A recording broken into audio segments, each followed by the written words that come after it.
He was just 3 years old, a blue balloon in one hand, a paper cup of lemonade in the other. It was Easter Sunday, families laughing, bells ringing, the smell of fresh bread in the air. His mother looked away for a second, and when she turned back, the church steps were empty. No sound, no footprints, just a tiny shoe, lying beside the rail.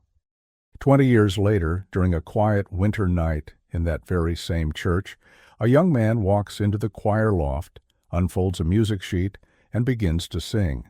The melody is soft, 3 falling notes, a pause, and a lift. A lullaby no one had heard in decades. Down in the pews, a woman freezes because that song was the one she used to sing to her missing son before bed. This is the story of a mother who never stopped listening, of a boy who grew up not knowing who he truly was, and of a song that carried them back to each other 20 years later. Before we begin, tell me, where in the world are you watching from? I read every single one, and I love hearing from you. Burlington, Vermont wakes to a thin pewter sky, and the bell of St. Andrew's Parish rolling across brick storefronts and lakeside streets. Frost stitches every window. The air smells metallic, the kind that makes breath bloom like brief ghosts. Inside, the nave feels older than the town. Timber beams, rubbed stone, pews that creak with the soft complaint of memory. The choir loft hovers above the aisle like a balcony of shadow, its rails still dressed in leftover pine garland. On most Sundays, city noise, coffee grinders, bus brakes, dissolves at the threshold. Today the hush carries current.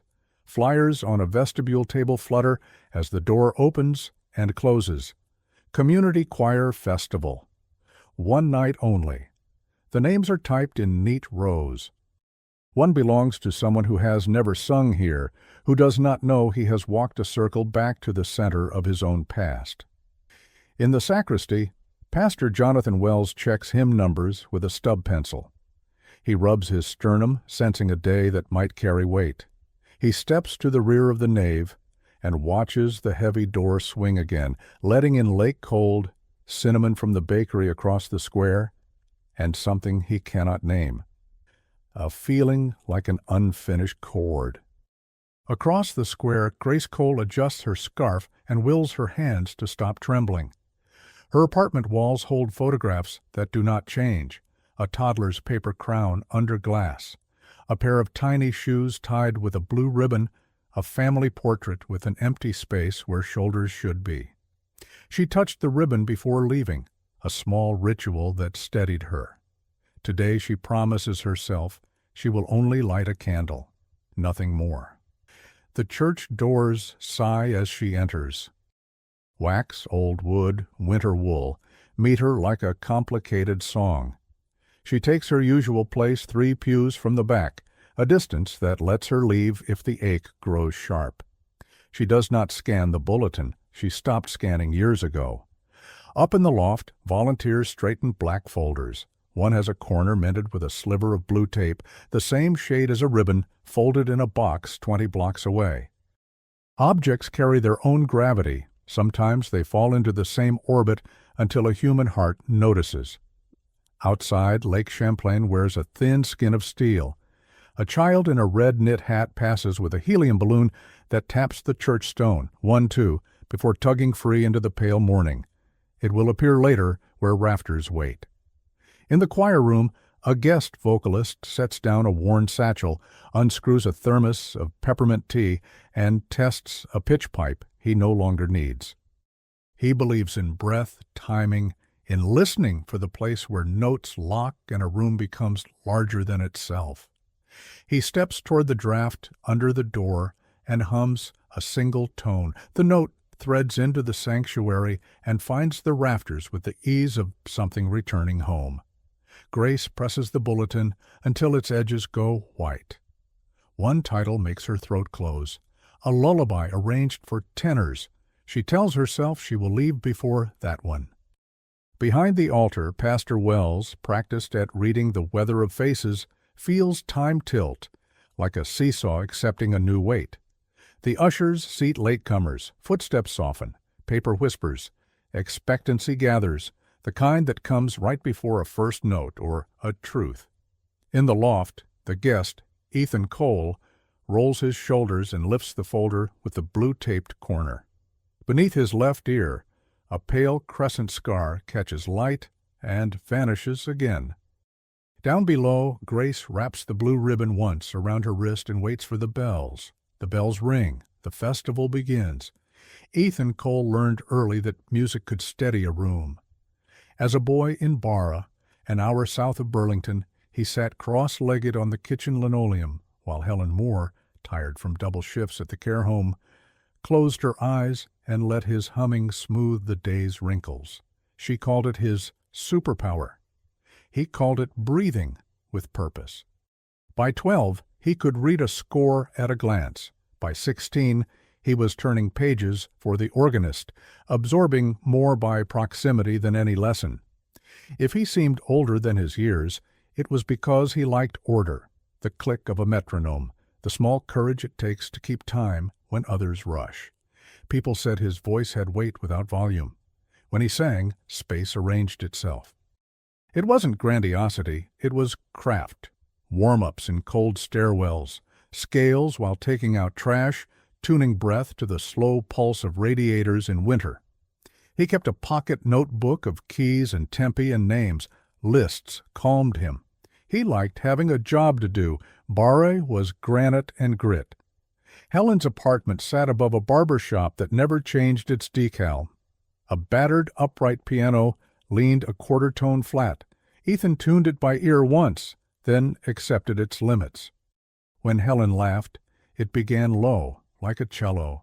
She touched his elbow when passing, habit, affirmation. They were good at the quiet between them. They had to be. They were only two.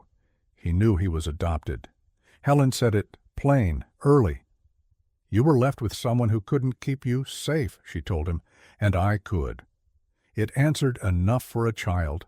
For the young man he became, it answered fewer. Sometimes at night an indistinct melody visited, the ghost of a lullaby.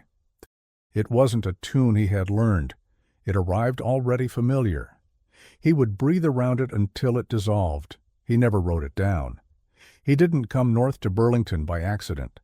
A former teacher asked if he could cover rehearsals at St. Andrews for the winter festival, and the idea of the lake in cold weather appealed, discipline disguised as beauty. He accepted, took the bus with his satchel and scores, and found the church exactly where the map said stone, bell, dark wood, the reliable grammar of sanctuaries. In person, he looked approachable without inviting conversation. Clear eyes, careful posture, hair trimmed by a friend to save money. If people sometimes mistook reserve for distance, it was because he carried an internal metronome others could not hear. That afternoon, Helen called and left a voicemail wishing him luck. He saved it without listening. He had a ritual. Keep good luck sealed until after the last measure.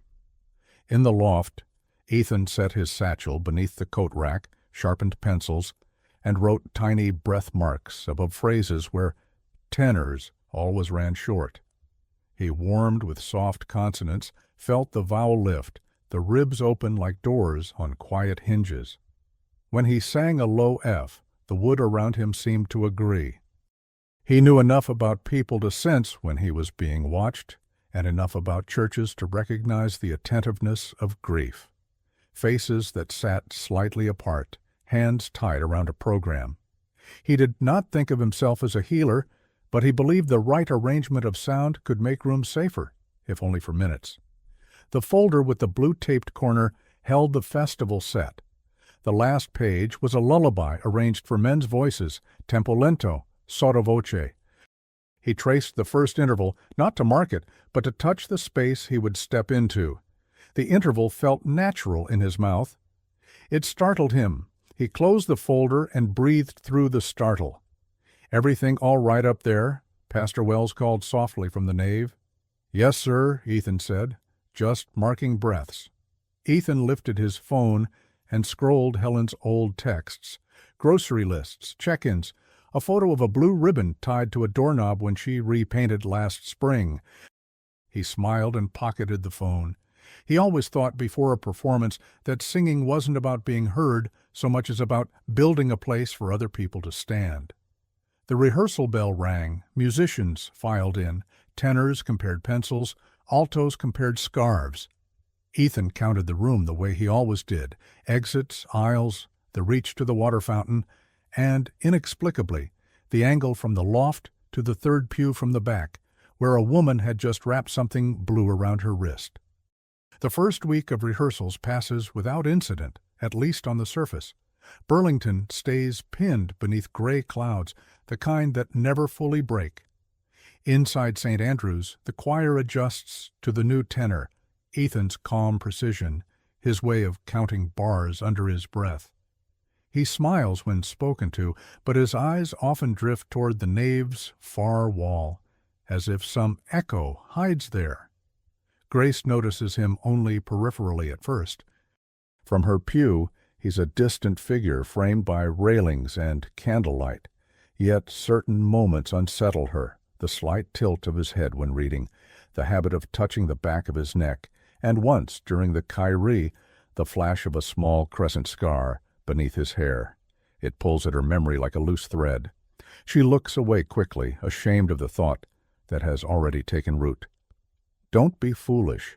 20 years is a lifetime. Still, she begins attending every rehearsal that's open to the public, volunteering to tidy hymnals afterward. Old habits, she tells Pastor Wells, when he thanks her. But what she doesn't say is that she's listening, not just to the songs, but to the spaces between them. On Tuesday evening, as the tenors rehearse the lullaby, Grace hears a soft hum before the conductor gives the cue, as if one voice already knows the melody. Later that night, back in her apartment, she replays an old cassette labeled Easter 2004. The tape begins with laughter, bells, a toddler repeating again, then static. She rewinds and listens again. Near the end, under the hiss, the same pattern of notes surfaces. 3 descending tones, a pause, then a minor lift. The identical shape from rehearsal. She presses her palm against the speaker as if the contact could bridge decades. Meanwhile, Ethan can't sleep. The lullaby refuses to stay confined to the score. It follows him into his apartment above a bookstore, into the rhythm of the radiator, into the hum of street lamps. Sometimes, in half-sleep, he sees water, a lake at dusk, a balloon slipping from a child's hand, and a woman kneeling by pews, her hands clasped around something blue. He wakes with the taste of salt, and doesn't know if it's from tears or the lake air. To distract himself, he practices before dawn. The soundboard of the church vibrates differently when empty. Footsteps echo, sharper. One morning he finds a scrap of ribbon tangled in the railing near the loft stairs. Blue, frayed, familiar. He assumes it belonged to decorations from the last wedding and pockets it absent-mindedly. Later, holding it, he feels a vertigo of recognition, like remembering a room he's never entered. Pastor Wells notices the fatigue under Ethan's composure. "You're pushing too hard," he says after rehearsal. "I'm fine," Ethan replies, though his voice cracks. "Music's a conversation," the pastor adds. "Sometimes silence answers better." That night, Ethan walks home under a drizzle. A light glows in the parish office upstairs. Grace's silhouette moves behind frosted glass, organizing hymnals. He almost waves, but stops. He doesn't know her, yet the gesture feels rehearsed. The street smells of wet cedar and coffee grounds. He hums a phrase and realizes he's matching the rhythm of her movements through the window. Something is aligning, quietly. Thursday brings the first storm of the season. Snow begins as dust and thickens into lace, muting every sound except the church bell. Inside, warmth and candle smoke wrap the pews.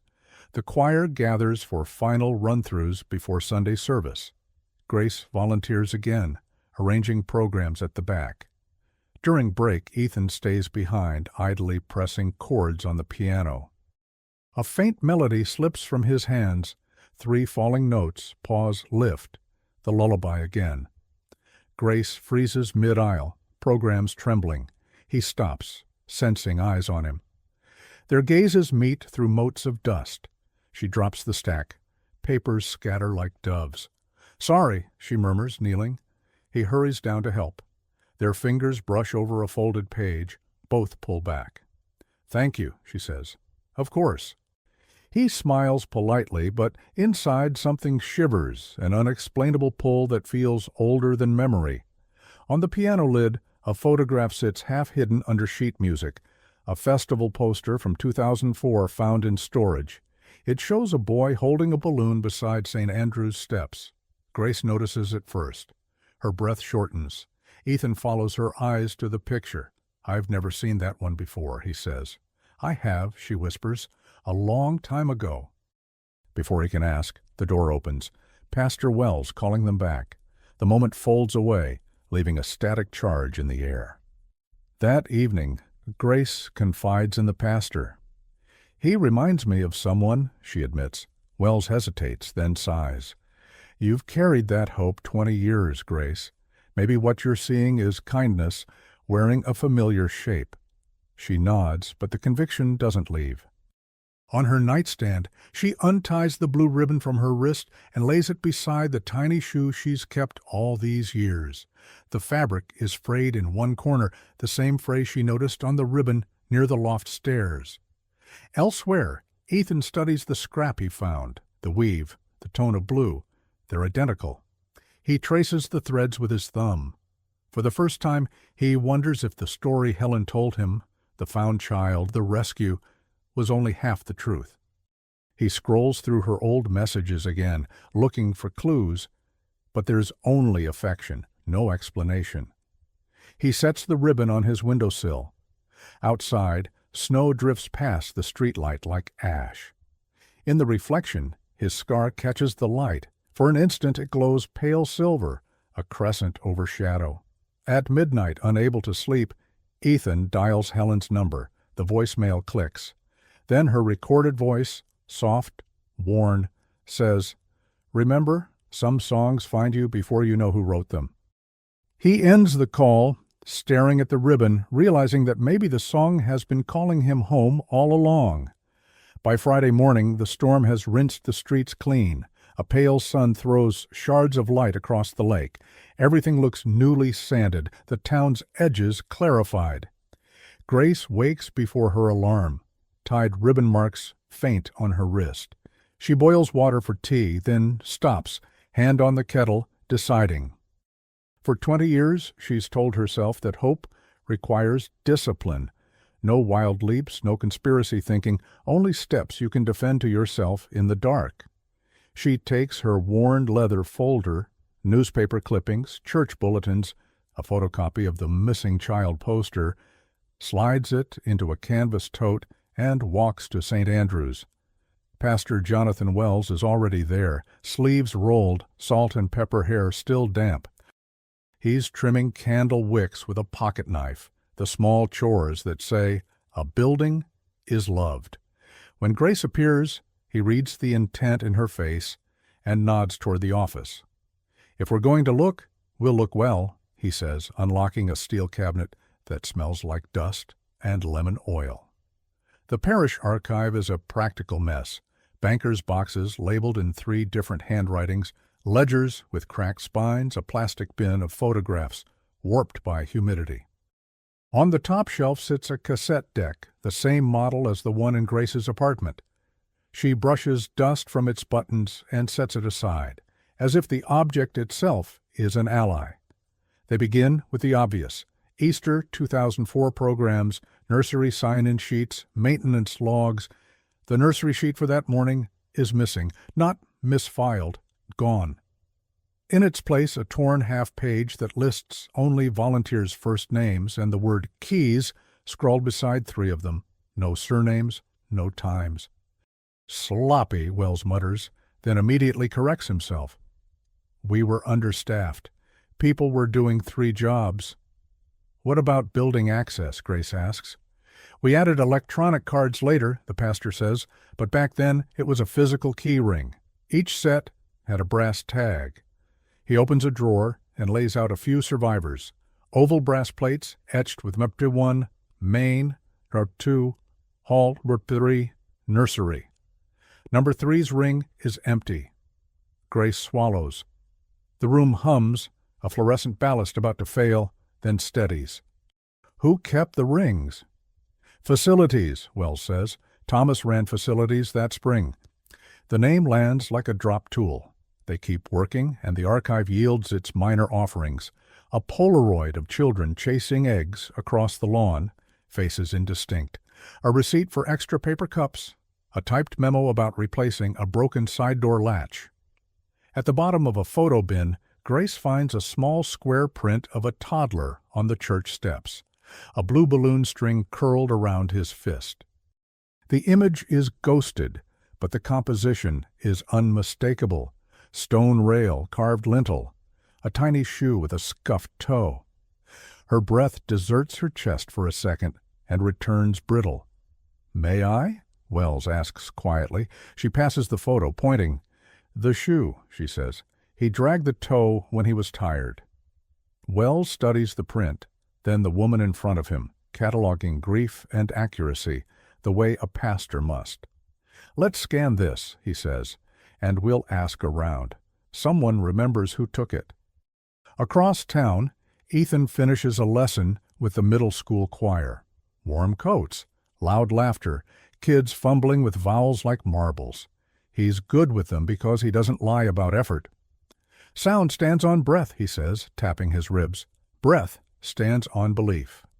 They groan when he says it, but they try, and the sound brightens.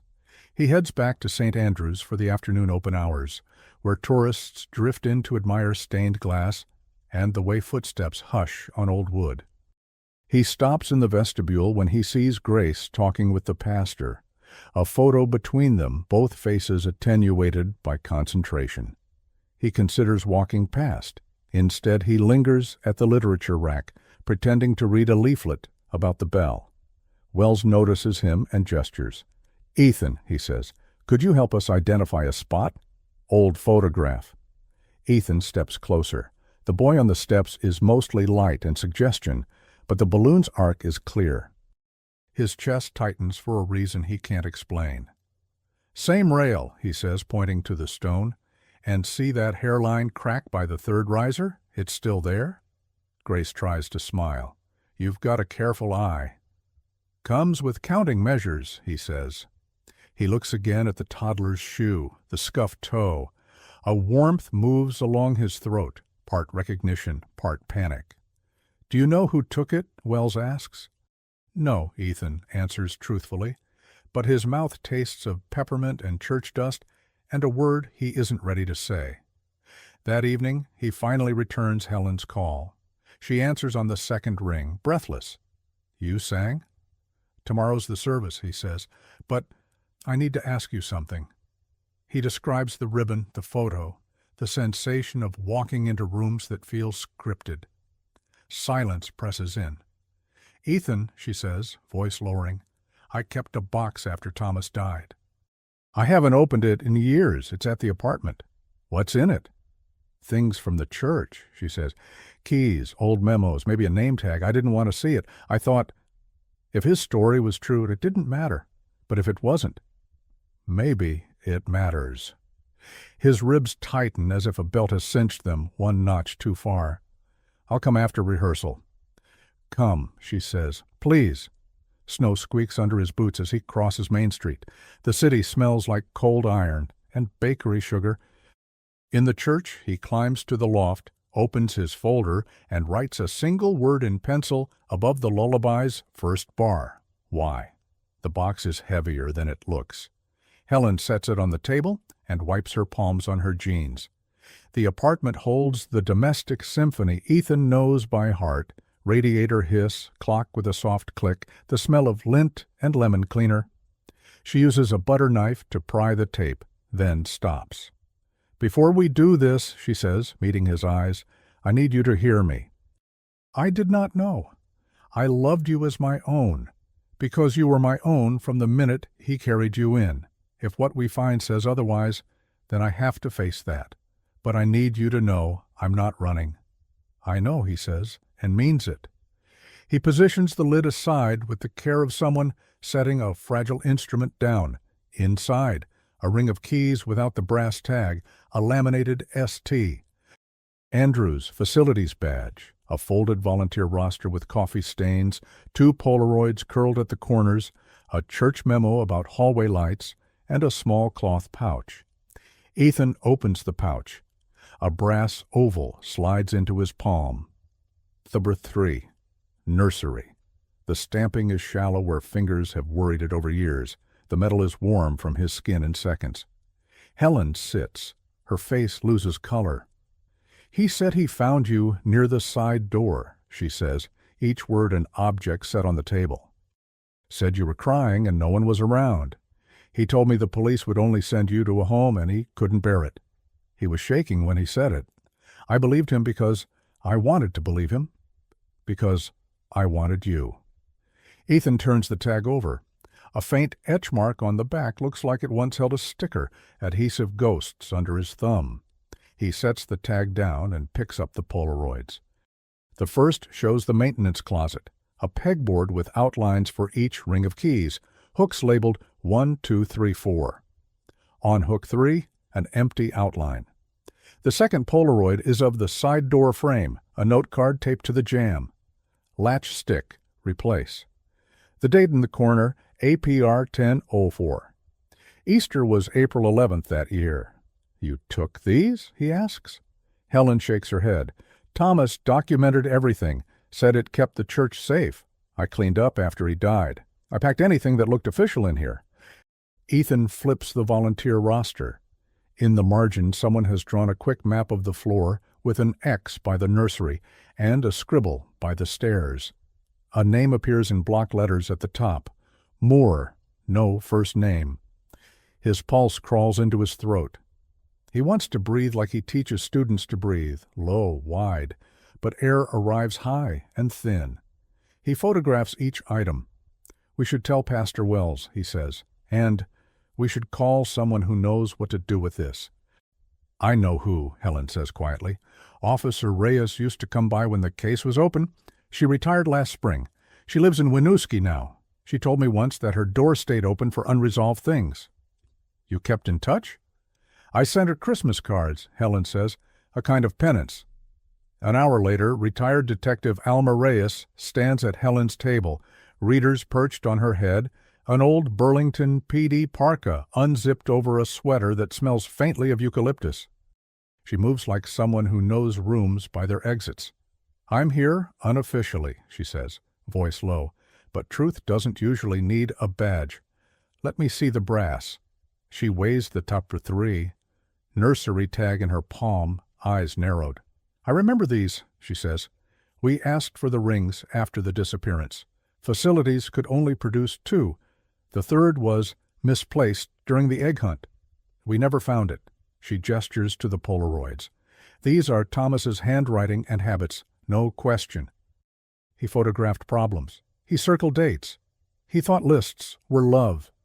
Helen's mouth trembles. "He was meticulous," she says, "except about the one thing he had no right to do." Reyes looks at Ethan. "I can't give legal advice here," she says, "but I can give human advice.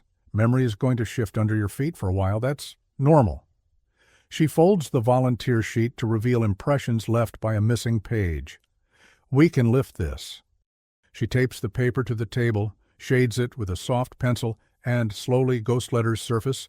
T. Moore, keys 3. A time smeared. 10:42. Ethan's shoulders lock. His mind supplies a picture he's never seen, a hand he recognizes only by the way it holds objects, firm, careful, lifting a ring of keys from a pegboard. "Next steps," Reyes says, practical. "You tell the pastor. I'll call a former colleague to advise on logging this properly. It's been 20 years, but chain of custody still matters. If the church has old CCTV..." "Not then," Wells says from the doorway. He has arrived quietly, called by Helen. He looks older in the kitchen light. But we have stories. People remember more than they think. They agree on a plan. Meet at the church in the morning. Copy and bag everything. Take statements. Reyes will bring forms. Wells will bring compassion.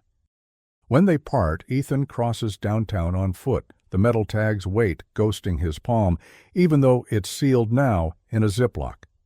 He stops under the church eaves. Snowmelt taps a quiet rhythm from the gutter, a soft metronome. He places his hand on the stone rail where the toddler once stood in the photograph. The stone is cold, unyielding, honest. Inside, alone in the nave, he opens the choir folder and stares at the lullaby's first bar. He does not sing. He listens to the heating pipes, to the faint tick of cooling wood, to a memory forming its edges. At the back of the church, Grace steps in with a thermos and sees him there, still as a figure in a painting. She starts to turn away, then decides otherwise. "I know a retired teacher who might have school photos from that year," she says softly from the aisle. "Sometimes faces show up in the background of other stories." Ethan nods, throat thick. "We're gathering small truths," he says. "Maybe they'll agree on something larger." They stand a long time in patient silence, like two people waiting for the same train from different platforms. At dawn, Reyes's pencil shading pulls one last detail from the page, under T. Moore. Keys 3. A second faint line emerges, nursery, lullaby cassette, loft. Grace's knees weaken. Ethan looks up toward the choir loft as if the tape itself could be listening. Saturday dawns blue-gray, brittle with cold. Frost rims the church fence like lace. Inside St. Andrew's, light filters through stained glass in thin ribbons, scarlet, amber, cobalt, cutting the dust into stripes that drift like memory. Detective Reyes arrives first, coffee in a paper cup, notebook already open. Ethan follows, shoulders tense under his winter coat, a man half ready for confession. Grace comes last, clutching the worn folder and the scanned photo of the child with the balloon. They gather near the piano, where a small box of evidence sits under labeled envelopes. Reyes speaks first. "You said the old records mention a cassette labeled Lullaby?"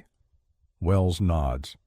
"We stored sermon tapes up in the loft before the renovations. I'll show you." The wooden stairs groan as they climb. The loft smells of varnish and cold metal, a mixture of history and electricity. At the far end stands a narrow cabinet with sliding panels. Wells pulls one open, dislodging a faint puff of dust. Rows of cassettes line the shelves, plastic spines cracked, labels handwritten in fading ink. Easter 2003, Service Youth Choir, Uro 5, Christmas Cantata. Near the back a smaller tape sits alone, no date, only one word in block pencil, Lullaby. Reyes slips on gloves, retrieves it gently. "No mold," she murmurs. "Still playable." Ethan stares at it as if it's radioactive. Grace's knuckles whiten on the railing. They move downstairs to Wells's office, where an old deck waits beside the parish sound system.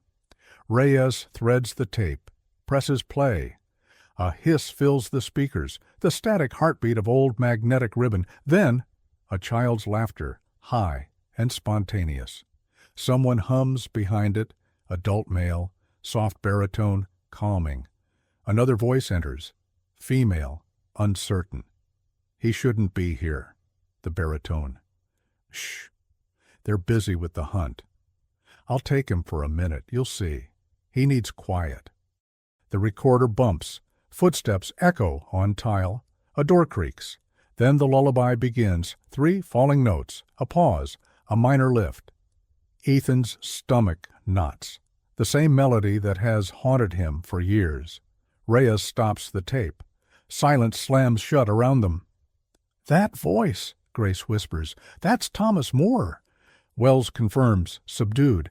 "It matches old staff recordings."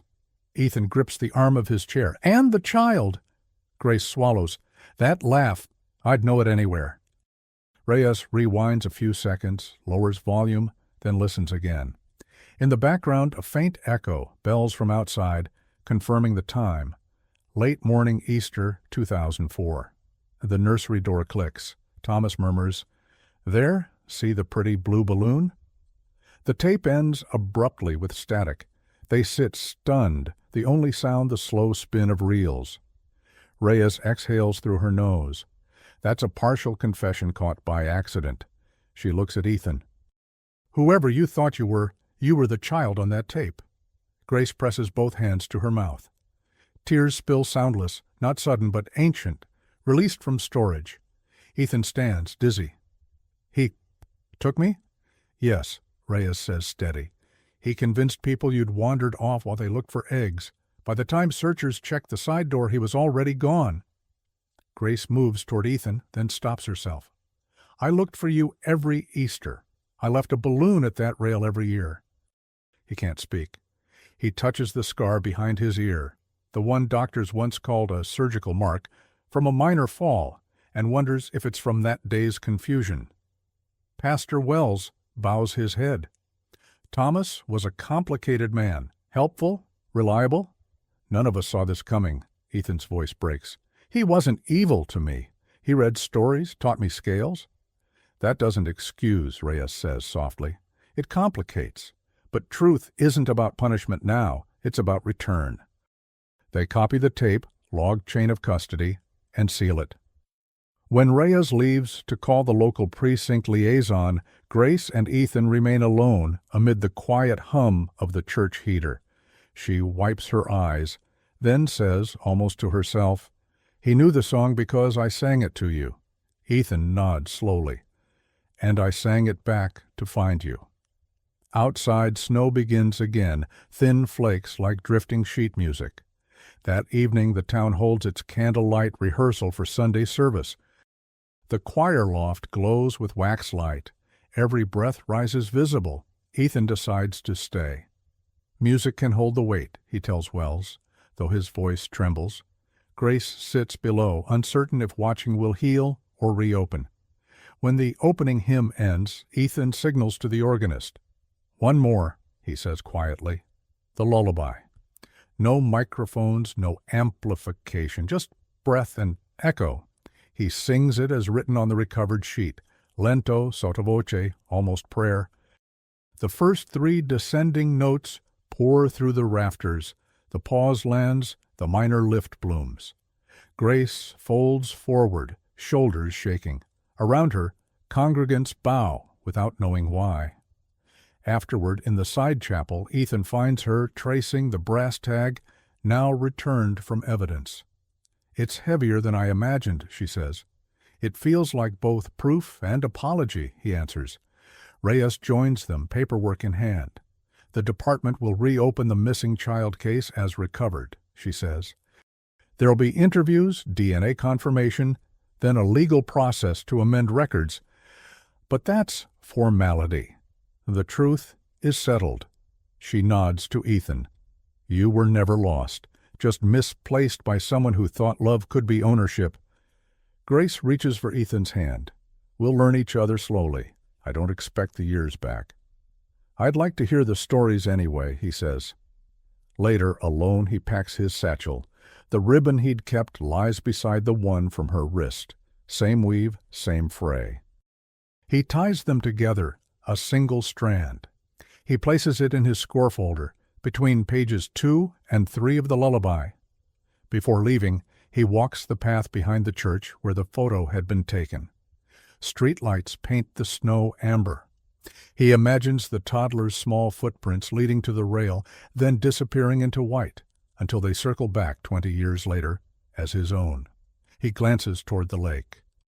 A balloon rises somewhere over the square, catching the glow of street lamps, climbing steady into the cold night. For a moment it hangs perfectly still, suspended between loss and discovery. He whispers to the air, "Thank you for waiting." From the loft, a faint sound drifts down. The cassette left rewound by Reyes clicks once, then, without anyone touching it, begins to spin. Through the hiss, Only one phrase survives, Thomas More's voice from decades ago. He'll sing for her one day. Sunday morning rises clear, thin as glass. Burlington breathes out steam. St. Andrews stands like a keeper of all that has been said and unsaid. The bells chime 7 times, a rhythm that trembles through frozen branches. Inside, every seat fills early. Word of the festival, and the story behind it, has traveled faster than anyone intended. Grace arrives with a simple purpose.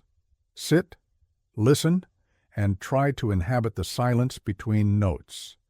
She wears the same coat she wore the day he vanished, repaired at the cuffs, as if thread could close a wound. In her pocket, she carries the old missing child flyer, folded to the size of a prayer. Ethan dresses in the small choir vestry, white collar crisp, hands trembling only once. He's told no one about the tape's final words, not even Grace. They rest inside him like a sealed envelope. Wells adjusts his stole and offers a nod of quiet pride. "You don't have to prove anything," he says. "Just sing what's true." When the first hymn begins, the congregation's voices blur into a soft wave. Ethan feels the room breathe with him. He can almost sense time folding the child he was sitting beside the man he's become. Each lyric seems to mend a thread in the invisible fabric that's connected them all along. Midway through, Grace glances up at the loft. Sunlight lands on the railing where she used to leave balloons. She remembers every Easter spent here, alone, whispering into the air. "Where are you?" Now the same space echoes with her son's voice. The ache does not vanish. It transforms. After the service, people linger awkwardly, unsure if they're witnessing miracle or justice. The air smells of wax and cold coats. Reyes stands near the door, signing chain of custody papers with a pen borrowed from the church gift shop. Her eyes glisten, though she blames the draft. Ethan descends the stairs, each step deliberate, and meets Grace halfway up the aisle. They hesitate, 20 years of distance compressed into inches. Then she reaches out and he lets her. The hug is brief, almost fragile, but inside it beats 2 separate heart rhythms, learning to share a tempo again. "Did you keep anything else from that day?" he asks. "Only this," she says, handing him the small shoe she's carried in her purse all morning. The leather is cracked, the lace stiff with age. He holds it gently, thumb tracing the worn toe. "I dragged my foot," he murmurs. "Helen used to tease me about it." Grace smiles through tears. "You did that before she ever knew you." They sit in the pew long after others leave. Through the high windows, clouds drift slow, indifferent, like witnesses tired from watching. Days pass. Snow melts from gutters, leaving dark streaks on the stone. Investigators confirm the DNA match within a week. Newspapers run cautious headlines. "Missing toddler found after 2 decades. Local choir singer identified." Reporters knock, then fade when told the family won't comment. Helen signs her statement quietly, her pen barely moving. She stays in Barra, tending the same patients at the care home. When she calls Ethan, her voice is smaller but steady. "I didn't steal you, Ethan," she says, "but I didn't ask enough questions. I hope you can forgive me someday." He answers, "You gave me safety when I didn't know I'd lost it." That counts for something. Silence hangs, kind and complicated. Grace visits Helen a month later. They sit across from each other in a cafeteria that smells of antiseptic and soup. No hostility. Only 2 women whose lives once hinged on the same child. Grace slides a photograph across the table. Ethan as a boy in choir robes, grinning. "He wanted you to have this," she says. Helen nods, tears landing on her hands. Back in Burlington, Ethan spends evenings with Grace going through boxes. Birthday cards never sent, school projects kept in hope. Each item is a time capsule opening on an alternate life. He doesn't try to fill the gap, he simply learns it. They talk about music, about faith, about the oddity of loving 2 mothers who never meant to cross paths. One night, after sorting, he asks, "Do you still light a candle for him?" "I always will," she replies. "Then maybe light one for all of us." On the following Sunday, they do. Pastor Wells lets them place it at the base of the choir rail. The flame wavers in the draught like a breathing thing. The melted wax trails form a pattern that looks almost like a ribbon. Reyes attends the service off-duty, standing at the back. When the final hymn fades, she whispers to Wells, "You ever think churches keep time differently?" He smiles. Maybe they just refuse to forget. As people file out, Ethan remains behind. He picks up the score of Lullaby, now annotated with new markings, his mother's initials at the bottom corner. He closes the folder, slips the tied ribbons between the pages, and sets it on the piano. "Let it rest," he says. Grace waits at the door. Outside, early spring rain begins to fall, gentle, persistent, forgiving. He joins her, no umbrella, letting the drops blur the past into softer outlines. They walk toward the lake, side by side, without hurry. The water is calm, reflecting gray sky. She opens her hand. In her palm lies the brass tag, cleaned and polished. She tosses it into the water. It sinks with a quiet plink. Ethan laughs softly, surprised by the sound of it. "Guess that's the last key," he says. "No," she answers. "It's just the first one that finally unlocked something right." They keep walking until church bells chase them faintly across the shore, the melody of a song that once meant loss, but now hums like peace. Spring settles over Burlington, the way a choir finds pitch, uncertain, then sure. Snow thins along the churchyard. Crocuses push through. St. Andrews returns to its ordinary calendar, food pantry Tuesday, youth choir Thursday. But ordinary now feels new. People speak softer, they hold doors longer. Beside the festival poster, a fresh flyer appears, Community Vigil for the Missing. Bring a token, light a candle.